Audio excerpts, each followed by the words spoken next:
नमस्कार विद्यार्थी मित्रांनो, डायरेक्शन अकॅडमीच्या ऑनलाईन प्लॅटफॉर्मवर सर्वांचं स्वागत आहे. सर्वांना गुड मॉर्निंग. आज 18 मार्च 18 मार्चचा आपण करंट अफेअर्स पाहणार आहोत, ज्याच्यामध्ये विविध प्रकारचे जे न्यूजपेपर्स आहेत, मॅगझिन्स आहेत किंवा PIB आहे, या सगळ्यांचा सारांश आपण या सिरीजमध्ये घेत आहोत.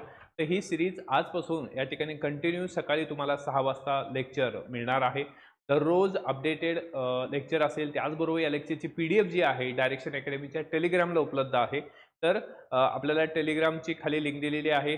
त्या टेलिग्रामच्या लिंकला सुद्धा आपल्याला जॉईन व्हायचं आहे आणि लेक्चर आपल्याला शेवटपर्यंत पाहायचं आहे, कारण हे करंट अफेअर्स आहे. याला आपण विविध अँगलने हे इथं कव्हर करत आहोत.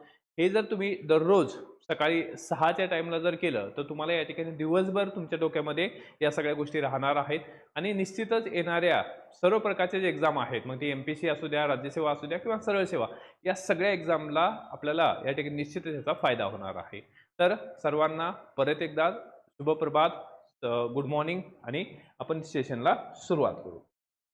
यामध्ये पहिला जो क्वेश्चन आहे तो म्हणजे या ठिकाणी की दरवर्षी आयुध निर्माण डे, ओके, आयुध निर्माण डे किंवा त्याला ऑर्डिनन्स फॅक्टरी डे या ठिकाणी केव्हा साजरा करण्यात येतो. आता हा जो आहे ऑर्डिनन्स फॅक्टरी डे जो आहे तो कधी असतो, या ठिकाणी आहे की 18 मार्च. ओके, 18 मार्च आज आहे 18 मार्च आणि आजच्या दिवसाची जी विशेषता आहे ती आपल्याला माहित असली पाहिजे, 18 मार्च. आता इतर जे डेज आहेत ते सुद्धा आपण कव्हर करू. यामध्ये 1 मार्च शून्य भेदभाव दिवस आहे, जागतिक नागरी संरक्षण दिवस आहे.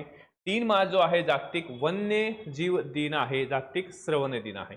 4 मार्च या ठिकाणी सुरक्षा दिवस, कर्मचारी प्रशंसा दिवस किंवा रामकृष्ण जयंती. त्यानंतर 8 मार्च आंतरराष्ट्रीय महिला दिवस, त्यानंतर CISF स्थापना दिन 10 मार्च, त्यानंतर 11 मार्च नो स्मोकिंग डे आहे, 12 मार्च जागतिक किडनी दिन आहे आणि 13 मार्च जो आहे या ठिकाणी तो की स्लीपिंग डे आहे, नॅशनल आंतरराष्ट्रीय स्लीप डे आहे. ओके, 13 मार्च.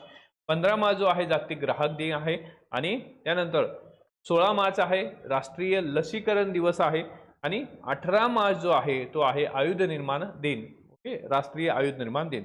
त्यानंतर 20 मार्च आहे जागतिक चिमणी दिन आहे आणि आनंदाचा आंतरराष्ट्रीय दिवस जो आहे तो साजरा केला जातो. 21 मार्च जागतिक वनीकरण दिन आहे, जागतिक कविता दिन आहे. त्यानंतर 22 मार्च आहे जागतिक जल दिवस आहे, 23 मार्च आहे जागतिक हवामान दिन आहे, त्यानंतर 24 मार्च जागतिक क्षय दिन आणि 27 मार्च जागतिक रंगभूमी दिन जो आहे तो साजरा केला जातो. ठीक आहे, याची PDF तुम्हाला आपल्या टेलिग्रामवर उपलब्ध असेल. तर सेकंड क्वेश्चन आपण बघू की 98व्या ऑस्कर पुरस्कार जो डिक्लेअर करण्यात आला 2026चा आताच रिसेंटली. ओके, आणि यामध्ये सर्वोत्कृष्ट चित्रपट बेस्ट फिल्म जो पुरस्कार आहे तो 98व्या ऑस्करमध्ये बेस्ट सर्वोत्कृष्ट चित्रपट किंवा बेस्ट फिल्म पुरस्कार म्हणून या ठिकाणी कोणत्या चित्रपटाने जिंकलेला आहे. यामध्ये आहे one battle after another battle. Okay, one battle after another हा जो चित्रपट आहे हा बेस्ट फिल्म अवॉर्ड जो आहे तो या ठिकाणी ह्यानं जिंकलेला आहे. आता यामध्ये ही one battle after another battle या चित्रपटाच्या बाबतीत जर पाहिलं तर या चित्रपटाने 2026 मध्ये एकूण 6 ऑस्कर पुरस्कार जिंकून इतिहास रचलेला आहे आणि चित्रपटाचे दिग्दर्शक आहेत पॉल थॉमस अँडरसन. ओके, कोण आहेत? पॉल थॉमस अँडरसन आहेत. पॉल थॉमस अँडरसन हे या ठिकाणी काय आहेत की याचे दिग्दर्शक आहेत. यांनी सर्वोत्कृष्ट दिग्दर्शक म्हणून या ठिकाणी गौरवण्यात आले आणि हा जो समारोह आहे लॉस एंजेलिस येथे झालेला आहे. ठीक आहे, लॉस एंजेलिस इथं झालेला हा समारोह आहे.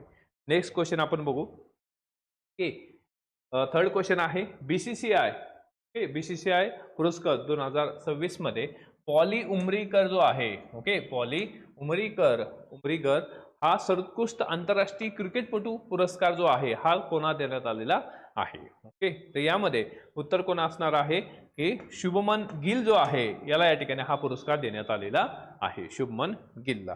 आता यामध्ये शुभमन गिलच्या बाबतीत जर पाहिलं तर या ठिकाणी हा BCCIचा वार्षिक पुरस्कार आहे 2026चा. यामध्ये 2025 मध्ये उत्कृष्ट कामगिरीसाठी हा प्रतिष्ठित पुरस्कार देण्यात येतो आणि महिला श्रेणीमध्ये स्मृती मंधाना, ओके, हिला सर्वोत्कृष्ट आंतरराष्ट्रीय क्रिकेटपटू म्हणून पुरस्कार देण्यात आलेला आहे. आणि तसं पाहिलं तर BCCIची जी स्थापना आहे ही कधीची आहे, या ह्याच्यामध्ये 1928 मध्ये BCCIची स्थापना झाली असून मिथुन मनहास हे सध्याचे काय आहे या ठिकाणी अध्यक्ष आहे.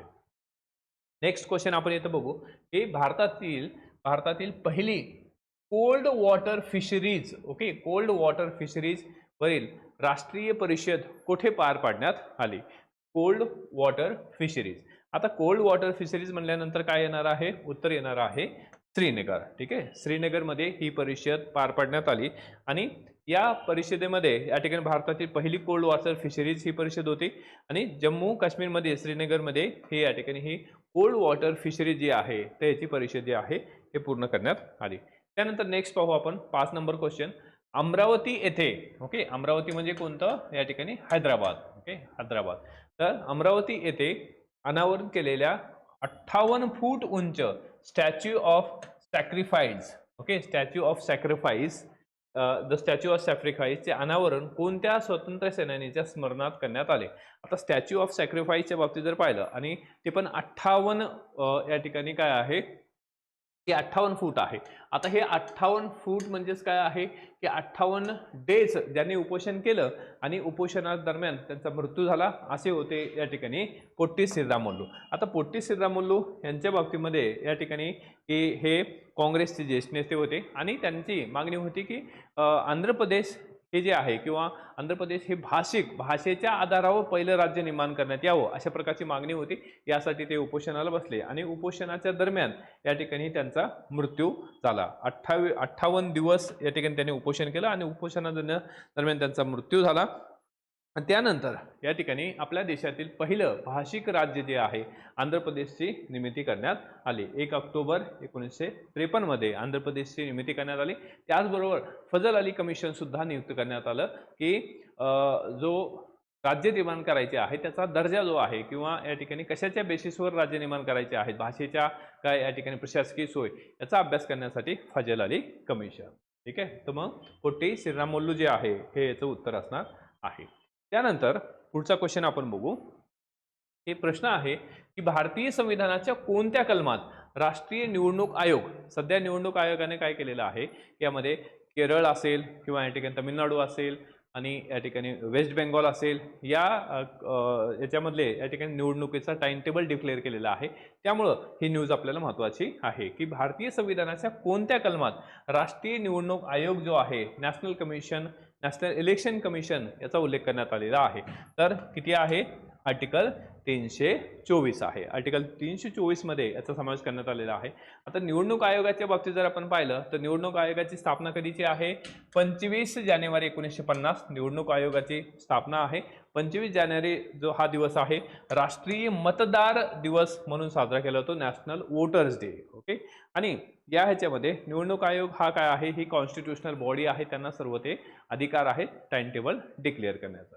तर हे झालं निवडणूक आयोगाच्या बाबतीत. आता 7 नंबरचा जो क्वेश्चन आहे, राष्ट्रीय लसीकरण दिवस हा जो आहे हा कोणत्या मंत्रालयाद्वारे आयोजित केला जातो? राष्ट्रीय लसीकरण दिवस जो आहे तो या ठिकाणी कोणत्या मंत्रालयामार्फत याच्यामध्ये साजरा केला जातो? तर उत्तर काय असणार आहे? या ठिकाणी आरोग्य व कुटुंब कल्याण मंत्रालय, आरोग्य मंत्रालयाच्या अंतर्गत या ठिकाणी हा जो दिवस आहे या ठिकाणी दरवर्षी 16 मार्च, ओके, कधी 16 मार्च हा दिवस जो आहे हा राष्ट्रीय लसीकरण दिवस म्हणून पाळला जातो. 16 मार्च 1995 भारतात पहिली ओरल पोलिओ वॅक्सिन जी आहे हे इंट्रोड्यूस करण्यात आली होती, ओरल पोलिओ वॅक्सिन. त्यामुळं 16 मार्च हा जो आहे काय आहे की या ठिकाणी लसीकरण डे जो आहे हा साजरा केला जातो. सध्या जे.पी. नड्डा जे आहेत हे या ठिकाणी केंद्रीय मंत्री आहेत. त्यानंतर पुढचा क्वेश्चन घेऊ आपण. कोणत्या देशामध्ये अलीकडेच निष्क्रिय इच्छा मरणाचा म्हणजे पॅसिव्ह इथनेशिया मान्यता देण्यात आलेली आहे? ओके, तो कुठे देण्यात आलेली आहे? भारताच्या सुप्रीम कोर्टाने या ठिकाणी पॅसिव्ह इथनेशियाला या ठिकाणी एका पेशंटला काय आहे मान्यता देण्यात आली आहे. आता यामध्ये हे भारताचं जे संविधान आहे, भारताच्या संविधानामधील आर्टिकल 21चा आपण जर विचार केला, आर्टिकल 21 काय सांगतं?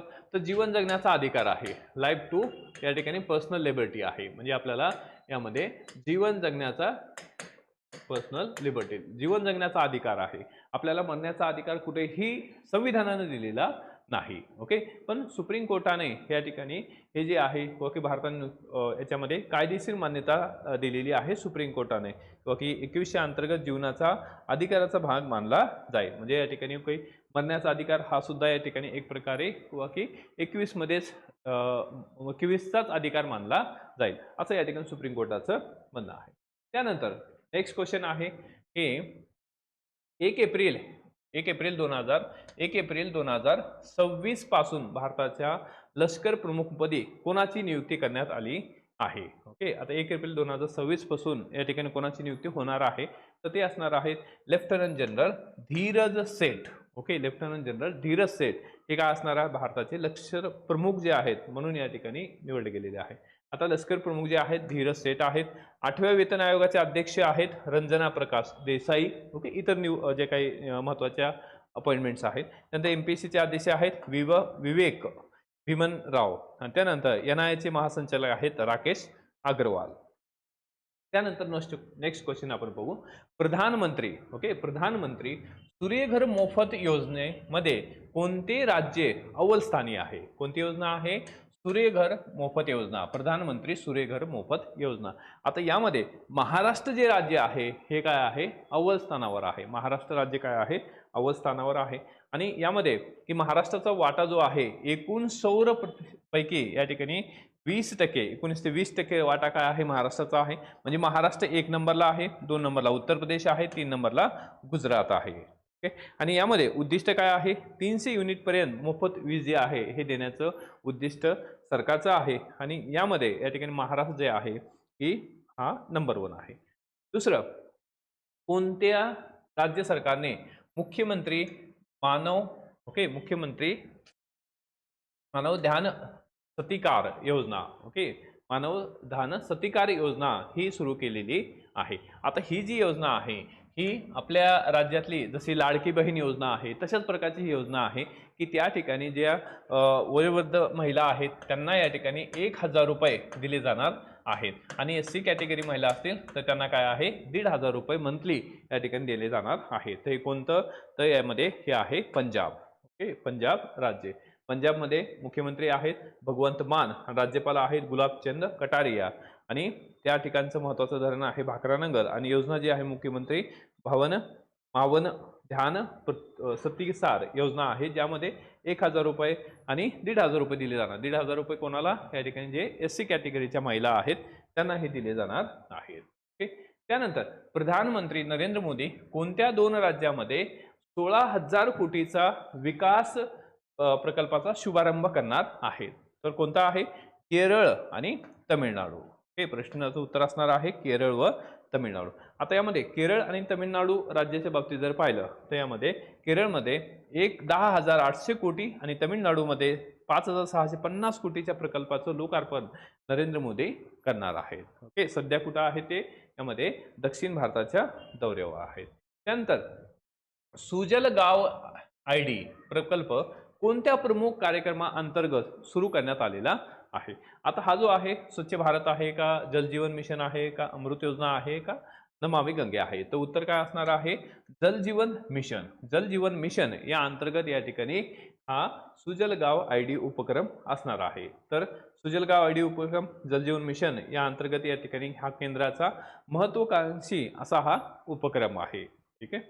त्यानंतर यामध्ये आजच्या दिवसाचा हा शेवटचा या ठिकाणी प्रश्न आहे. आपला हा पहिला दिवस आहे त्यामुळं या ठिकाणी काही जे काही क्वेश्चन आहेत हे कमी असतील, परंतु उद्यापासून या ठिकाणी क्वेश्चनची संख्या आणि त्याचबरोबर या ठिकाणी ॲनालिसिस सुद्धा या ठिकाणी आपण वाढवणार आहोत. यासाठी तुम्हाला कंटिन्यू लेक्चर करणे गरजेचं आहे. त्याचबरोबर लेक्चर संपूर्ण पहा आणि या प्रश्नाचं उत्तर जरूर द्या. खाली डिस्क्रिप्शन बॉक्समध्ये आपल्याला उत्तर द्यायचं आहे की 2025चा प्रतिष्ठित ज्ञानपीठ सन्मान या पुरस्काराने कोणाला या ठिकाणी सन्मानित करण्यात आलेलं आहे? एक भालचंद्र नेमाडे आहेत का, दुसरं दामोदर मावझो आहेत, त्यानंतर आर वैरा मुथू आहेत का, गुलजार आहेत? याचं उत्तर जे आहे आपल्याला या ठिकाणी खाली डिस्कशन बॉक्समध्ये द्यायचं आहे. ठीक आहे. आणि याची जी PDF आहे तुम्हाला डायरेक्शन अकॅडमीच्या टेलिग्रामवर उपलब्ध असणार आहे. त्याचबरोबर डायरेक्शन अकॅडमीचे इतर जे कोर्सेस आहे विशेषतः सरळ सेवेचे बॅचेस आपण सुरू केलेले आहेत, डेमो लेक्चर सुद्धा आहेत. ओव्हरऑल जे सरळ सेवेचे बॅच आहे अगदी माफक शुल्क आहे 1499. त्यामध्ये संपूर्ण सरळ सेवा संपूर्ण कोर्सेस या ठिकाणी किंवा संपूर्ण पोस्ट जे आहे तिथं कव्हर होणार आहे. त्याचबरोबर कंबाईन असतील, राज्यसेवा असतील, UPSCचे सुद्धा सर्व कोर्सेस आपल्या डायरेक्शन अकॅडमीच्या ॲपवर अवेलेबल आहेत. त्यासाठी आपल्याला डायरेक्शन अकॅडमीचं ॲप डाउनलोड करायचं आहे आणि डाउनलोड केल्यानंतर तिथं संपूर्ण इन्फॉर्मेशन आहे, डेमो आहे. त्याचबरोबर तुम्हाला या लेक्चरच्या PDF साठी, डेली PDF साठी, डेली अपडेटसाठी किंवा फ्री नोट्स, त्याचबरोबर फ्री टेस्ट सीरीजसाठी डायरेक्शन अकॅडमीचं टेलिग्राम चॅनल जरूर जॉईन करायचं आहे. ठीक आहे, तो भेटू नेक्स्ट लेक्चर उद्याच्याला. Thank you. All the best and जय हिंद.